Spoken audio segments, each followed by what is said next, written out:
Hello and welcome back to Wanna Brawl. The Championship Challenge is coming very soon for this month and the maps have been revealed in advance. So I'm going to do my best today to try and help you get 15 wins and show you which are the best brawlers to pick for each map. So hopefully you and your team can get 15 wins. The first game mode and map will be Gem Grab on Stone 4. I imagine most of you will be able to get through the first game mode easily. So you can change up the team comps a little bit. You don't have to follow my exact advice. But these are the brawlers that I'm going to be using and the ones that are in the meta at the moment. So to start off with the first brawler for Stone 4, I'm going to pick Rosa, mainly because of her star power which allows her to heal in bushes. This map is covered in bushes and you can get some really nice flanks on the enemy team, so she's going to be really useful. But not only that, but holding off mid as well. And you're going to have a really easy time doing this if you also have a Poco on your team, using the Da Capo star power, which can just pocket heal her the whole time. I've used this many times, it's a really strong strategy. And for the third brawler, you can really change this about. I personally like playing Sprout, but Mr. P's also really strong at the moment, along with Carl, Jean or Gale, whichever one you want to choose. Hopefully most of you will be able to get through this round and on to the next map and game mode. This happens to be Bounty on Snake Prairie. This is a really unique map because it's covered entirely in bushes, but the brawlers you might think are good, like Shelly or Bull, aren't going to be as useful as you think. I've played this map a lot and our go-to team comp is Bo with the Circling Eagle star power, because you can see so much further in bushes and see anyone that's approaching you. It's really good on this map. Accompanying Bo, I would always have a Tara. Her gadget is insanely useful on this map. You'll be able to see anyone in bushes for a short duration. And make sure you use the Black Portal star power, because that little minion can also hunt down the enemy and reveal their position in bushes. And also if you have the healing star power on, it will just reveal where you are to the enemy, so you don't want to use that one anyway. And the last pick for this map is interchangeable. I would choose Piper or Brock. Most of the time we go for Piper anyway, just because of her star power which allows her to do extra damage in bushes. But either way, Brock with Incendiary is also really good. The third game mode and map is Siege on Factory Rush. This is a very open siege map, so a different set of brawlers are going to shine. The first brawler that I think is going to be really effective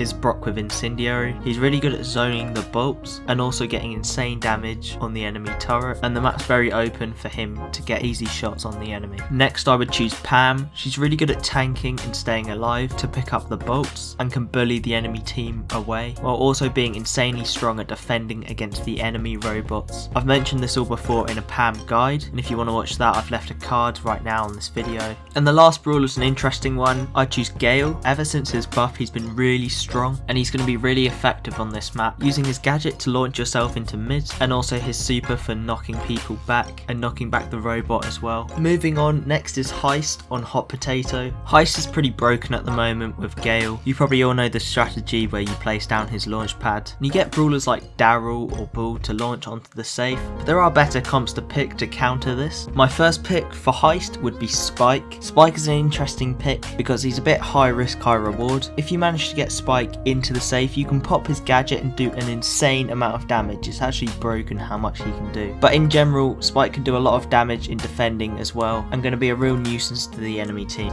Next up is Brock with Incendiary. Brock can get so much damage on the enemy safe and he's also not bad at defending and just holding off lanes. That's why I've put him on this list. And for the third brawler, another interesting pick is Rico. There's a lot of walls on this map and it's going to be very useful for bouncing your bullets off walls and defending, do a lot of damage to the enemy safe and get a lot of range. But finally for the last game mode and map is Brewball on Super Stadium. So for the first brawler is Gale again. He's really strong right now, so he's going to be really effective, especially on Brewball with his super. He can knock back the enemy off the ball and he's also going to be really good at defending at the same time. Next up is Sprout. Even with Sprout's nerf, he's still a really OP brawler. Not as good as he used to be, but on this map Sprout's going to be really useful, using his super to block off the goal when necessary and hitting enemies from far away before they even get a chance to shoot you. And finally I think Sandy's really good on this map. For that close range damage she can do so much, and her super's going to be really useful for getting the surprise on the enemy as well. But overall you might have to change some brawlers out which you don't have, which is absolutely fine. Play who you're comfortable with. That's going to be the main thing that's going to get you wins. Obviously some brawlers are better on some maps than others, but if you don't know how to play a brawler then don't bother even trying playing them because you'll probably just lose. And I want you all to get 15 wins. So if you've watched this all the way through then thank you very much and I wish you the best. But that's all for today. Thank you for watching and see you next time.